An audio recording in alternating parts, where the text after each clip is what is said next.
Hello, hello, and welcome back to my second channel. Welcome back to Jack in the Books. It is the final month of the year, and I've been making these videos all year, each month of the books that I would like to read in that month. And now we just have 1 month left of 2023, and these are the books that I would like to finish before this year finishes me. We've got 10 books. There's a trend right now, 10 before the end, and these are the 10 I would like to read before the end of this year. I kind of can't wait for this year to be over. Not gonna lie. I'm just ready for a fresh start. I'm ready for a factory reset. And so I'm gonna run through these books that I would like to finish before the end of the year. It's ambitious, I think, but I'm gonna try my best. I'm gonna try very hard. So firstly, we have Minor Detail. This is by Adania Shibli and translated by Elizabeth Jaquette. This is a book I've been trying to get my hands on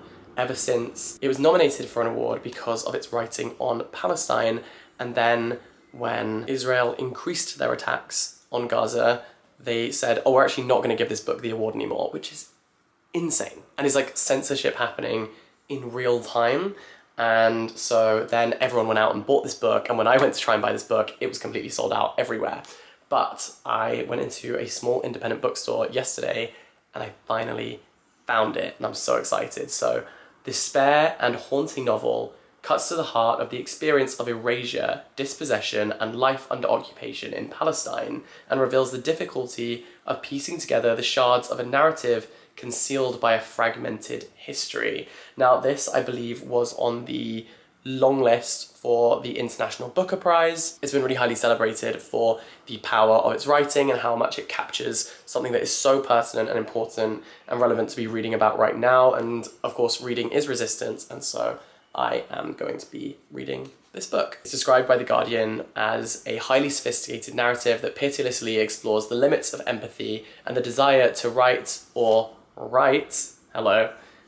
historical wrongs by giving voice to the voiceless. So that is Minor Detail. Next, we have this book by Simone de Beauvoir, A Very Easy Death. This is a very short story. It's less than 100 pages, only 90, oh, tell a lie, it's 101 pages. But this year I read The Woman Destroyed, which is a collection of 3 of Simone de Beauvoir's short stories, and I absolutely loved them, especially the first one. In that collection, I just thought it was absolutely stunning. I thought it was beautifully written, and so this is A Very Easy Death. A Very Easy Death has long been considered one of Simone de Beauvoir's masterpieces.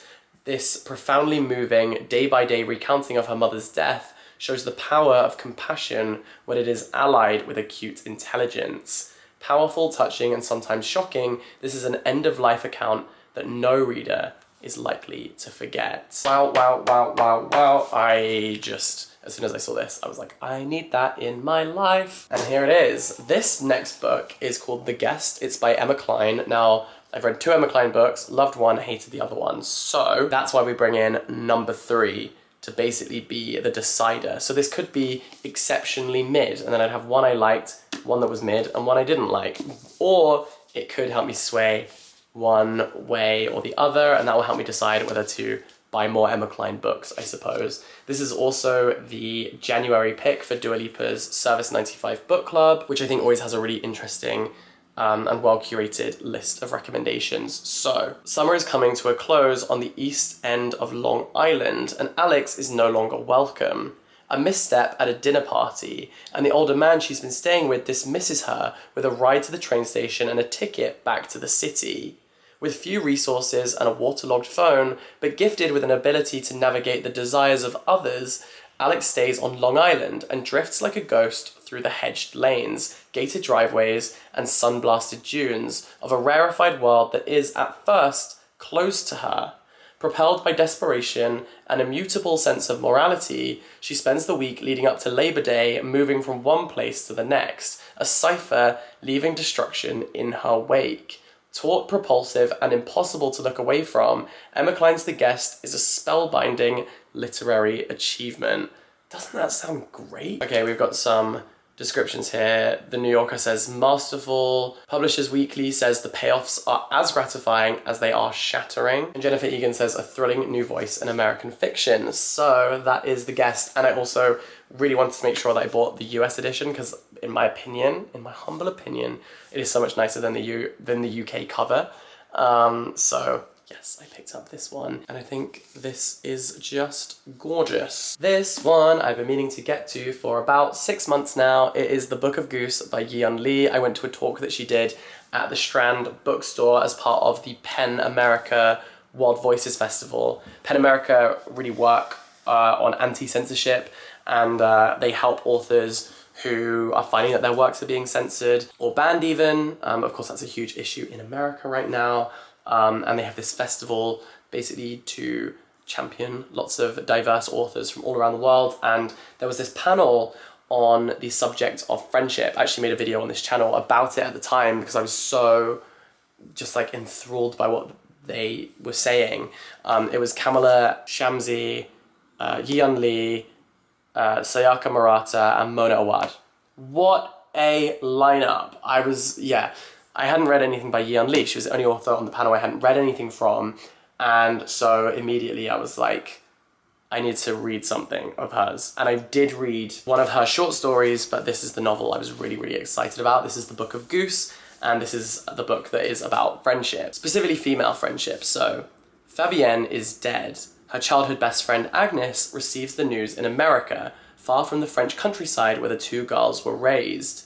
The place that Fabienne helped Agnes escape 10 years ago. Now Agnes is free to tell her story. As children in a war-ravaged backwater town, they'd built a private world, invisible to everyone but themselves, until Fabienne hatched the plan that would change everything, launching Agnes on an epic trajectory through fame, fortune, and terrible loss. A magnificent, beguiling tale winding from the post-war rural provinces to Paris, from an English boarding school to the quiet Pennsylvania home where a woman can live without her past. The Book of Goose is a story of disturbing intimacy and obsession, of exploitation and strength of will by the celebrated author Yi-Yeon Lee. So I'm intrigued to read about post-war Paris and these two girls and their friendship, and I'm intrigued by what happened between them. It's the drama, Mick. I live for it. That is The Book of Goose. I love when they say like a novel. I want my book one day to say like abstract title, a novel. You know? In like cursive font. That's what I want. That's all I want in this life. It's all I'm asking for. Is that too much? Now, the next book is Last Summer in the City.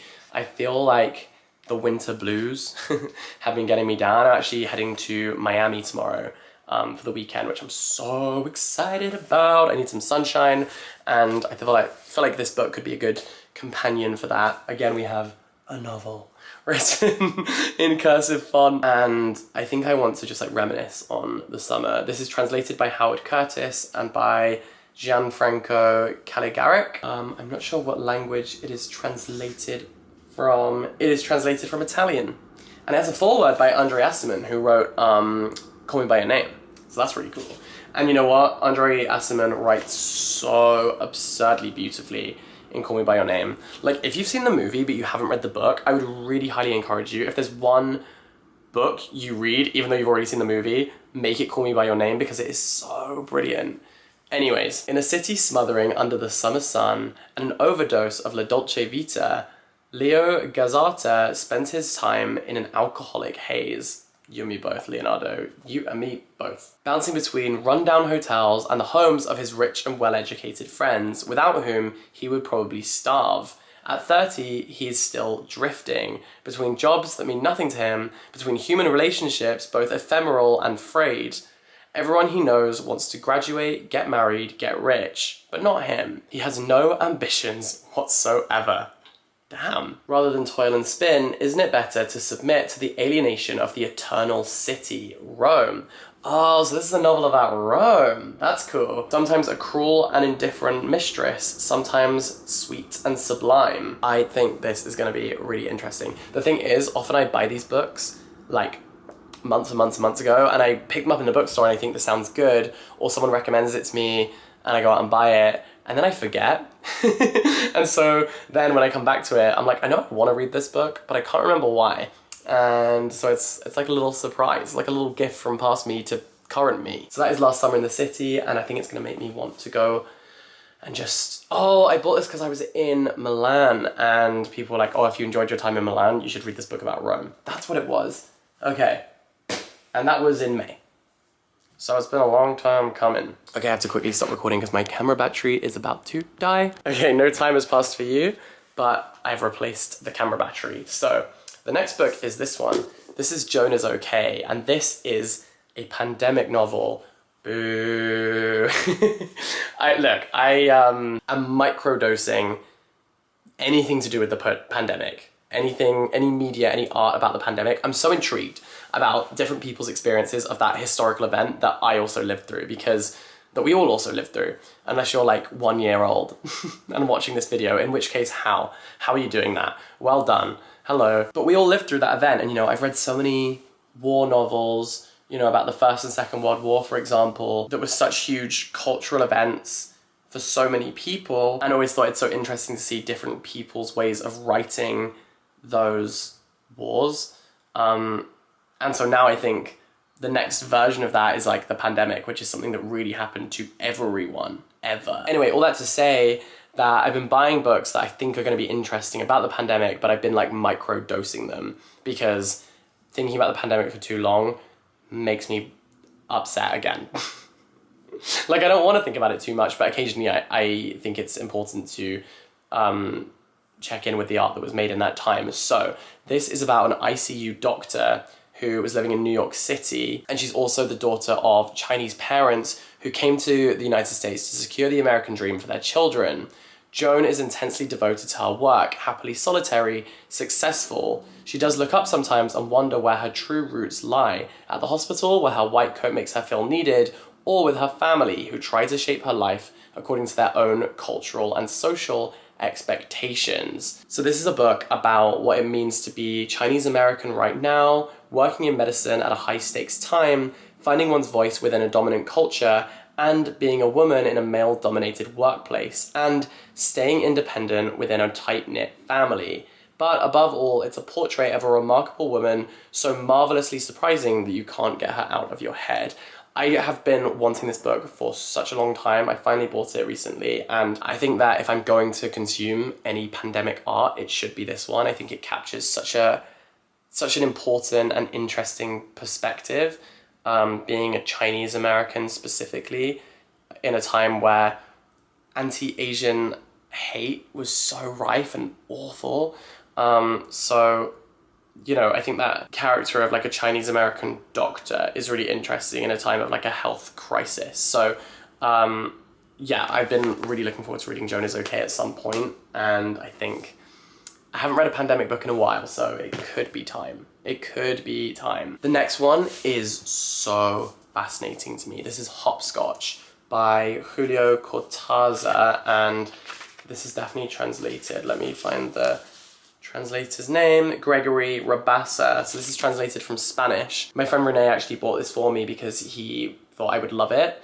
And basically it is 50 something chapters of a story. So like this segment is a linear narrative. And then you have like an extra 60 chapters. Like this is all extra bonus chapters, and then you hopscotch your way through the book. So the idea is that you read this book twice. So, okay, so the first time you read it up to chapter 56, and that's how you're meant to read it. Then the second time you read it, you start with chapter 73, and then you follow this sequence. So you read chapter 73, then chapter 1, then chapter 2, then chapter 116, then chapter 3, then 84, then 4, then 71, 5, 81, 74, 6, 7, 8, 93, 68, 9, 104, etc. So you're basically like bouncing back and forth between the original narrative that you read and all of these bonus pieces of information, which I imagine completely warp and change your experience of the book. So I think that sounds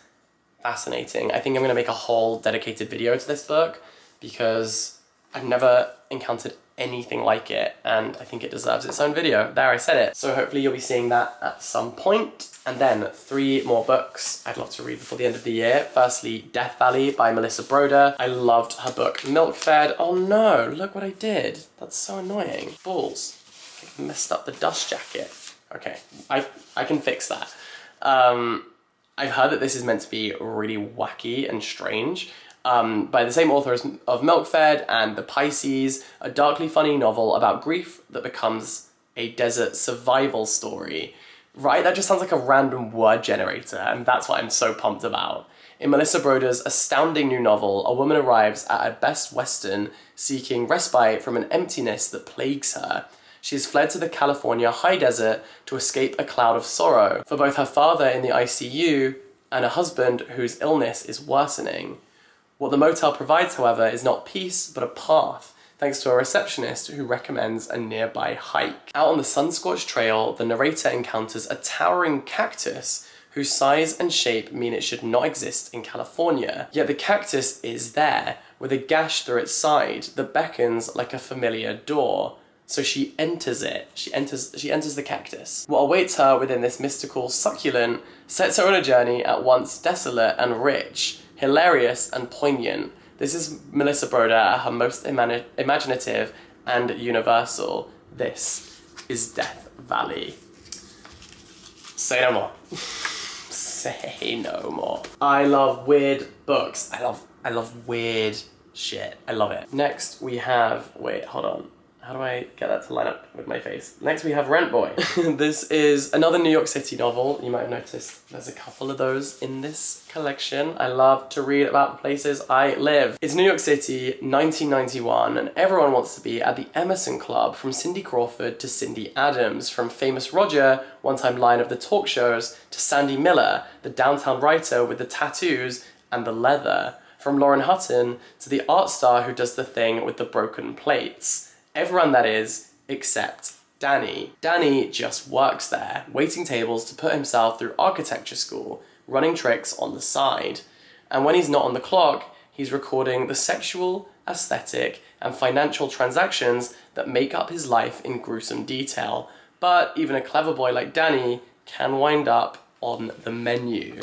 I just thought that sounded so fascinating. And again, it's really short actually, so it's feeling quite doable that I can reach a few of these this month. This is 111 pages. It's by Gary Indiana, and I just thought it would be fun to think about one of these kind of underground bars in New York City and all of these interesting people who frequent it. So I like that it's kind of this like voyeuristic perspective, just kind of watching and observing all of the ongoings in this place. And then the final book I would love to read this month is After Sappho. This is by Selby Wynne Schwartz and was longlisted for the Booker Prize last year. And this is so fascinating because it's basically about, I think it's a series of vignettes, so you can see they're kind of like short little kind of fragments, I suppose. Who was Sappho? No one knew, but she had an island. She was garlanded with girls. She could sit down to dine and look straight at the women she loved, however unhappily. When the characters in After Sappho encounter the verse of the classical Greek poet,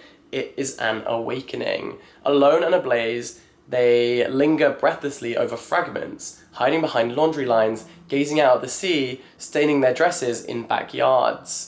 United by the same muse, they separate from their small, predetermined lives for seemingly disparate paths, eager to brave the same 5 words. We live the opposite, daring. So it goes through time and follows interesting women from Virginia Woolf to the suffragettes to Josephine Baker, Sarah Bernhardt. I think this is going to be a really interesting read, and this is actually the one I'm starting with. This is going to be the next book that I pick up. So thanks so much for watching this video. These are my 10 before the end. Let me know which book or books are you hoping to get to before 2023 is over. You know, which books will you be mad at yourself if you don't finish before the end of this year, or at least start. Books you want to at least open the first page of, you know? Let me know down below. Thanks so much for watching this video. All the best, stay in touch, have a wonderful day, and I will catch you very, very soon. Bye-bye.